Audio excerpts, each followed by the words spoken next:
Roller coaster fans around the world were shocked when Plopsaland announced an extreme spinning roller coaster would be coming to the park.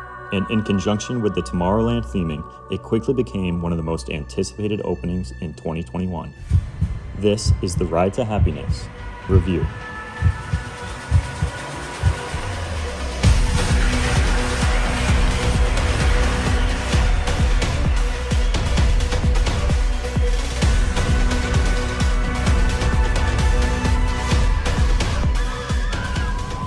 The Ride to Happiness is a Mack Rides manufactured extreme spinning coaster that opened in January 2021 at Plopsaland de Panne, Belgium. It combines unique elements and is a coaster that turned Plopsaland from a family destination into a theme park that is now on every roller coaster enthusiast's must-do list. When reviewing a coaster, I like to break down the ride into 5 categories. 5 key ingredients that I feel make a coaster great. I'll start off this review with the technical portion. This layout fits great over a large lagoon at the park and then twists back towards the entrance of the park, and when the sun shines, the track and station area really begin to glisten. The colors used don't overpower the rest of the park, and it looks like a great addition that just fits in. Mack spinning trains are extremely heavy, and while this usually results in a smooth ride, it seems like this coaster can produce some pretty insane jackhammering on the vehicles. There are moments on certain cars where I can feel some crazy shaking that is personally a bit headache-inducing for me. The restraints are free-feeling and comfortable, yet I do believe the way the operator has to automatically lower them could hurt the throughput of this ride a bit. Past that, the ride just oozes quality engineering. The trains are solid and feel rigid, metal, the track is beautiful, the station and queue just look and feel high class, grade A stuff all around. This ride also already produces the shortest line in the park of all the coasters, so the usual crowd may find it to be a bit much. When looking at the layout of the ride, it's one that is very easy to pick apart element by element, something that can sometimes mess with the pacing. Mack suffers from something I'll call element-to-element syndrome. It's common in almost every Bolliger and Mabillard creation as well.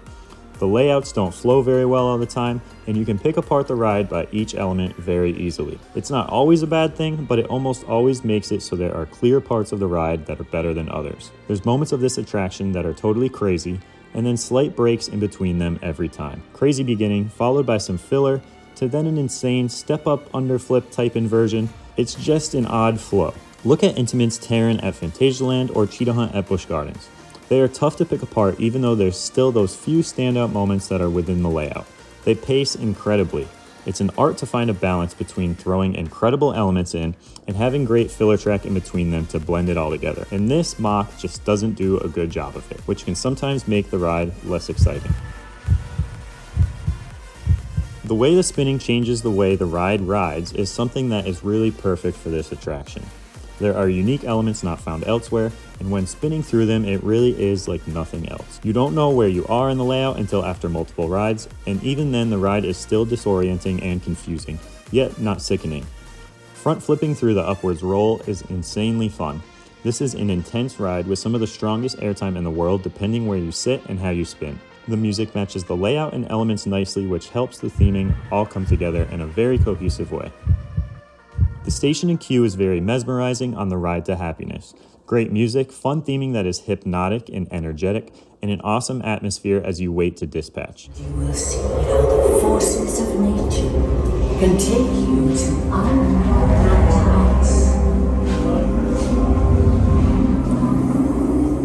Onboard audio is a must here and it's implemented well, but could be much louder to be even better. This is one unique coaster. Theming during the course of the layout is pretty much non-existent.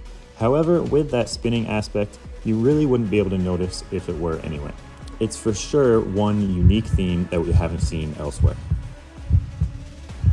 This ride's element set also hasn't been seen before. It has some of the strongest airtime in the world, and let's not forget the spinning aspect that literally makes the ride different every single time you ride it.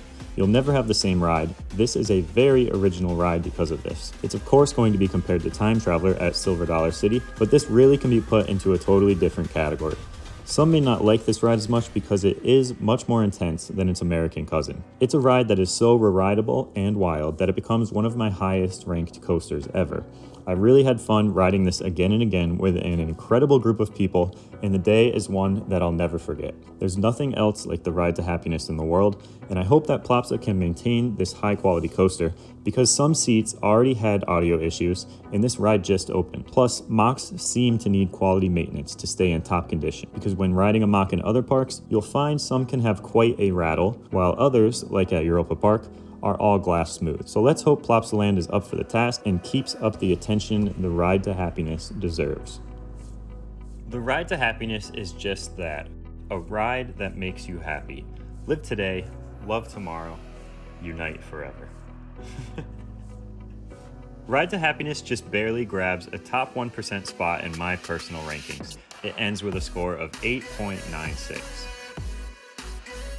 Viewers also ranked the ride over on Instagram at Amusement Insider, and after 500 votes, the Tomorrowland ride received a 9.13, putting this roller coaster as the third highest user-ranked coaster to date, just under Velocicoaster and Steel Vengeance.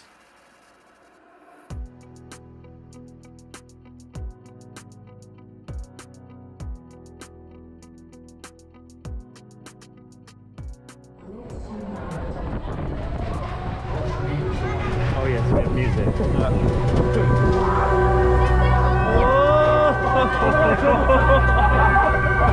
Oh my god.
God.